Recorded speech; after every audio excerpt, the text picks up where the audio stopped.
ahora sí está con nosotras Mercedes Huertas, miembro de Verdad y Justicia. ¿Qué tal, Mercedes? Muchas gracias por atendernos hoy.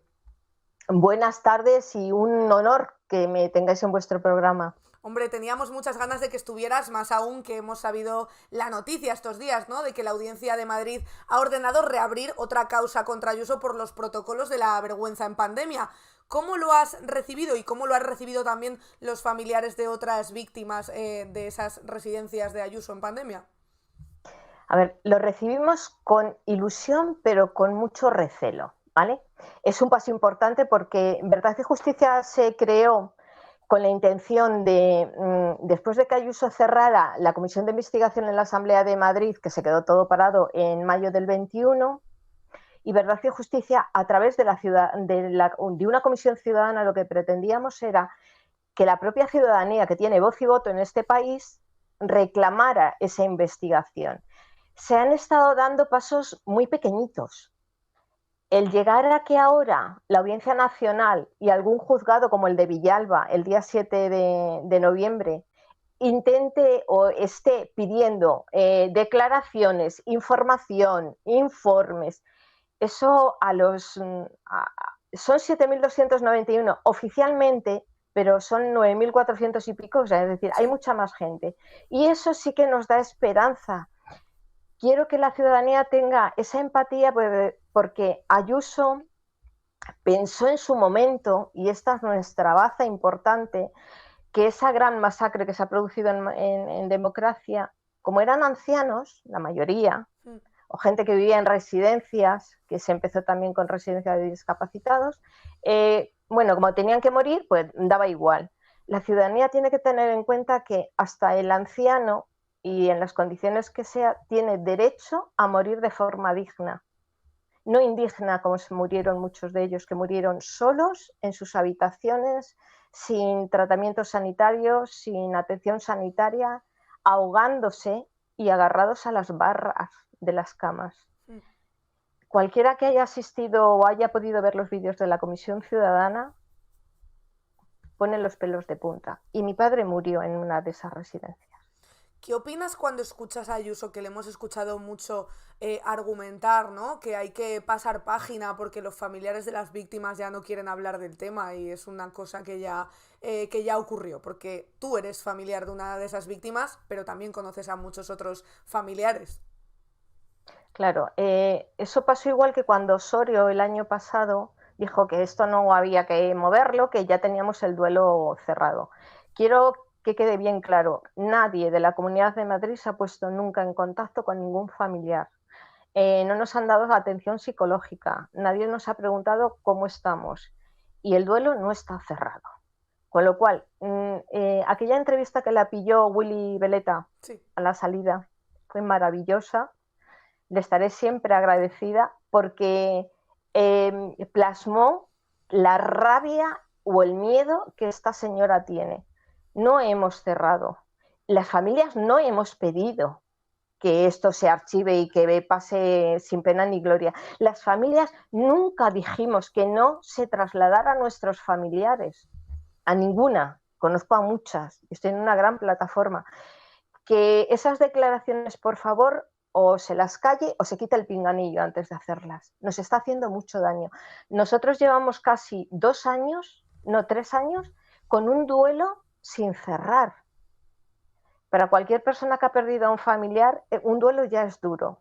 Pero cuando encima sabes cómo han fallecido, que se han vulnerado como mínimo 5 derechos humanos, sin asistencia, sin preocuparte. O sea, yo te puedo decir que la labor que ha tenido en Verdad y Justicia y las charlas que se han dado en el Ateneo y de las que en alguna he participado y otras he asistido como oyente, escuchar a gente de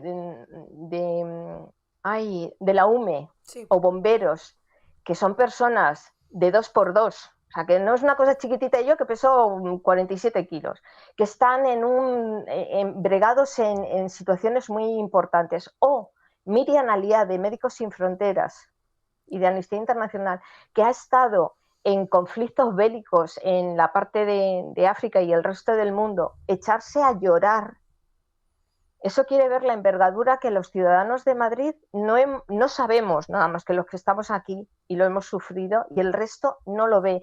Y como algo que no ve, parece que no existe.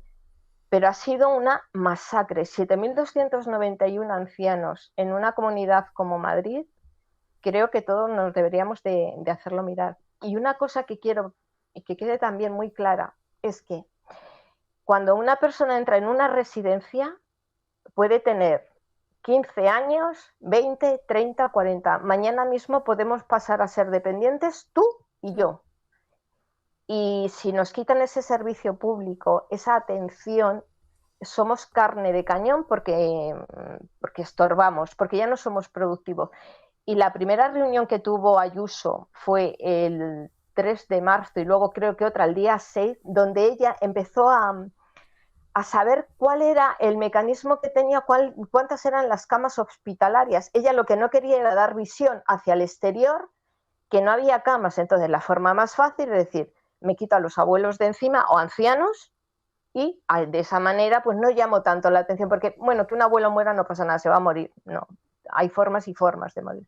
Qué duro, la verdad, eso que cuentas. Yo no sé si en ese momento también las trabajadoras, que en su mayoría son mujeres de las residencias de ancianos, también hablaron, ¿no? Y contaron su experiencia, porque me imagino que para ellas también tuvo que ser duro aceptar, ¿no? Esa realidad que se estaba viviendo y esos protocolos que les impusieron, ¿no? Claro, es que yo que conozco a varias y en esa comisión ciudadana que Verdad y Justicia consiguió, y junto con Marea, de reunir a 7 prestigiosas mentes maravillosas y que están trabajando en ese informe final, que te lo digo sinceramente va a ser demoledor, porque la aportación de datos y de información y las declaraciones son demoledores, pero hay declaraciones de esas trabajadoras que es verdad, porque al mismo tiempo que caían los familiares, caían ellas. Y nuestra única vía de contacto con las residencias y nuestros familiares eran ellas mismas. Es decir, mi padre recibía visitas a diario de mi madre, de mi marido, mía, de mis hermanos, de todos. O sea, yo, entre comillas, no es despedirme porque no sabíamos lo que se nos avecinaba, pero yo le vi el día 6 de marzo, mi hermano el pequeño el día 7, mi hermano el mayor con mi madre el día 8, o sea, todos tuvimos una última visita. Y ya no pudimos. Y ellas, las trabajadoras, eran las que sufrían. Iban a casa y se llevaban lo que había dentro de la residencia. Eran las que hacían de contacto entre familiares, y el cariño que no les podíamos dar los familiares, que no les podíamos ver, se lo daban ellas. Pero al mismo tiempo ellas iban cayendo enfermas. Lo he dicho 100 veces, 1000 y 1000 vidas que viva, nunca estaré lo suficientemente agradecidas al trabajo que hacían los profesionales dentro de la residencia supliendo a los familiares. Porque yo tan solo vi una vez a mi padre a través de un vídeo 2 días antes de fallecer, porque la psicóloga me hizo una videollamada y la dije, no me hagas la videollamada, mi madre no lo puede ver, no tiene ese teléfono, mis hermanos están teletrabajando, hazme un vídeo y eso yo se lo traslado al resto. Y le vimos 2 días antes de fallecer. Lo que pasa que sí lo voy a decir articulado, a mi padre lo mataron, como a otros muchos, pero le mataron porque sin saber si tenía COVID, le inyectaron para que, paliativos que lo llaman ellos, pero me da igual, para que muriera lentamente, y antes de que llegara el resultado del test COVID, mi padre ya había fallecido. Mi padre falleció el día 6 de abril. El resultado del COVID tiene fecha del día 7 de abril, pero mi padre solo tenía 37,5 de fiebre. ¡Ya está! Yeah. Pero tenía 84 años, era un Alzheimer y era un dependiente que iba en silla de ruedas. Esa fue la dinámica. Entonces, fue muy cruel porque tú y yo, que es lo que te he dicho antes, mañana caemos en una silla de ruedas y para esta gentuza ya no somos útiles a la sociedad. Y mi padre todavía tenía una familia. Claro. Sabiendo todo esto, te preguntan por aquí, te dice David, ¿qué tendría que suceder o cómo tendría que acabar este proceso para que tú acabes con la sensación de que se ha hecho justicia, ¿no? Entre comillas, entiendo, porque evidentemente nadie va a reparar lo que ocurrió. Para mí lo fundamental es que esa investigación que salga a la luz haga visible todo lo que pasó y por qué se tomaron esas decisiones que fueron políticas, no sanitarias. Nadie, es decir, había muchos médicos de atención primaria que no atendían en los centros de atención y en vez de llevarlos a las residencias, que fue lo que Ayuso prometió, se los llevó al IFEMA, pero a los residentes no se les derivó al IFEMA ni a hospitales privados y muchísimo menos a hospitales públicos. Entonces, lo primero, que se sepa la verdad. Si hay que depurar responsabilidades políticas, que se hagan. Y luego, para mí, fundamental, la garantía de que nunca nadie lo va a volver a repetir, Marina. Porque si no estamos vendidos a que cualquier mente retorcida, cualquier psicópata que se le cruce la vena, lo vuelva a repetir. Y toda la sociedad, cualquier colectivo de esta sociedad, es carne de cañón. Y de hecho te iba a decir, no sé cómo asumes tú el poder acabar en una residencia, por ejemplo, porque es algo que yo he pensado mucho cuando ocurrió el tema de las residencias de Ayuso y tal. Digo, ostras, no sé cómo llevaría yo el acabar en una residencia. Yo tengo una compañera que trabajaba conmigo en aquel momento, que su suegro estaba en una residencia y le sacaron.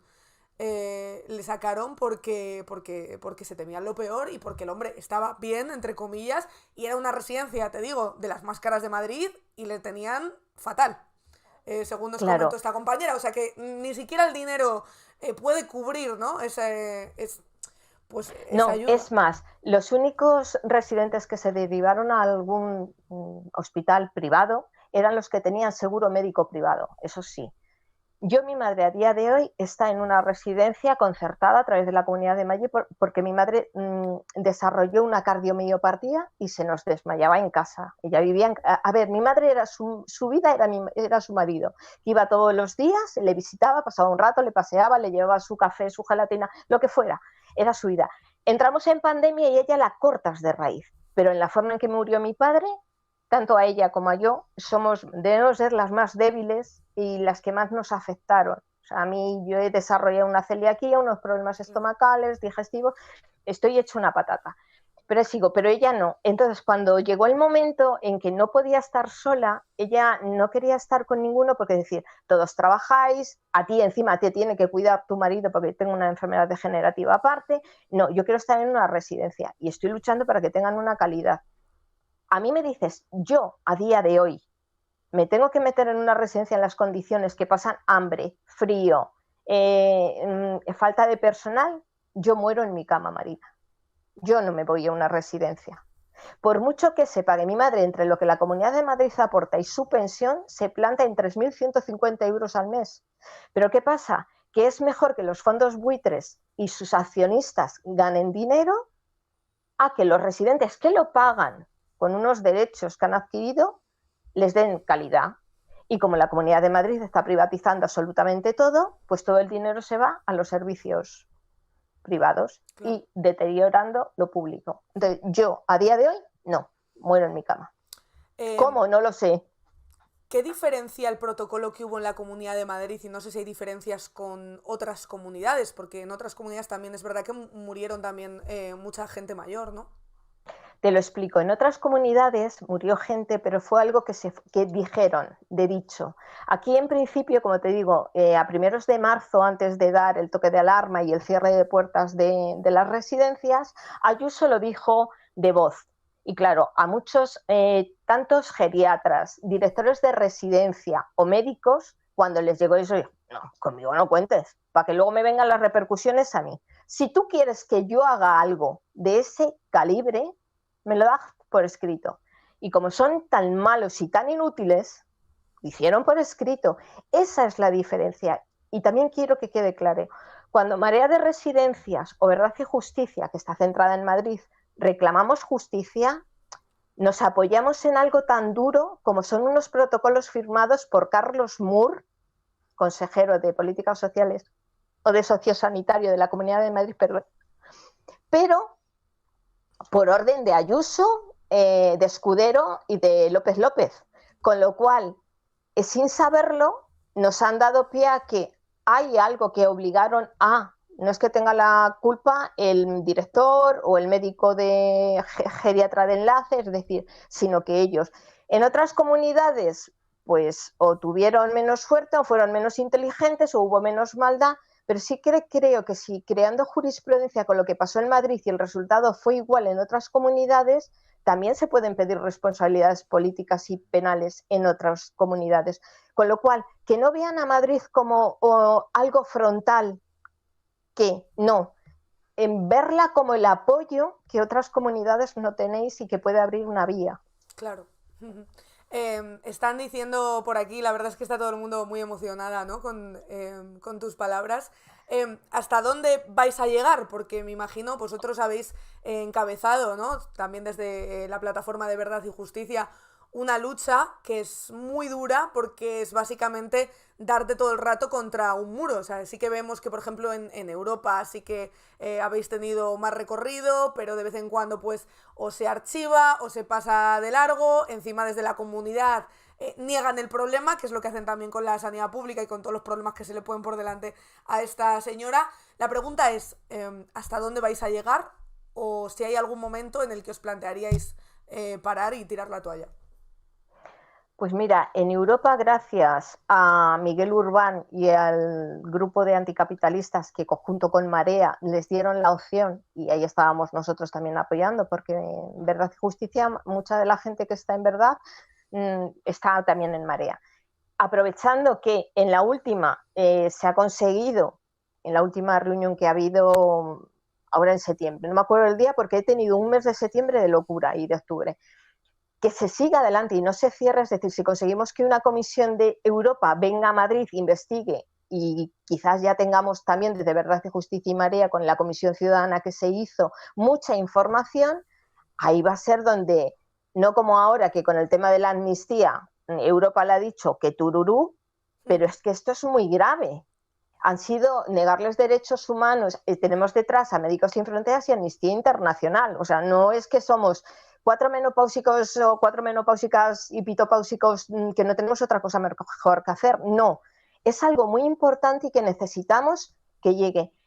Si me dices a nivel particular, si yo voy a ir a Europa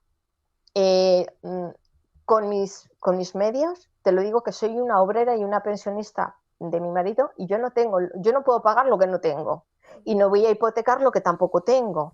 Entonces llegaremos hasta donde, pero de verdad confío que si la justicia española no hace lo que debe de hacer, que es la justicia garante de los derechos de los ciudadanos, es la justicia española la que se va a retratar. Claro. Seguiremos luchando, pero donde podamos. Te voy a despedir ya, Mercedes, que nos tenemos que ir, pero quería preguntarte también si pudieras mandar un mensaje a los familiares de las víctimas, pero también a quienes firmaron esos protocolos de la vergüenza, ¿qué les dirías? A los familiares que no tengan miedo, que se unan a la plataforma, a cada convocatoria que hacemos. Este 26 de noviembre, Marea de Residencias hace 4 años que se fundó, antes de pandemia, ya solía lo que probablemente nos venía cuando se enteraron de la crisis, y que nos apoyen en la calle. La mayor fuerza la tiene la ciudadanía, y a los que firmaron los protocolos, ¿por qué lo hicieron? ¿Por qué no pensaron que tenían padres, abuelos, y solamente pensar en ellos mismos, que alguna vez se pueden ver en algo parecido, porque creo que las pandemias han venido para quedarse? Y si no nos protegemos entre todos, mal vamos. Muchas gracias, Mercedes, por estar con nosotras hoy. Esperamos volver a hablar pronto y que haya pues buenas noticias, ¿no? En el sentido de las resoluciones judiciales. Nos vemos. Espero que sí, muchísimas gracias. Yo lo seguiré contando. Un beso muy grande, Marina. A vosotros, gracias. Adiós. Adiós.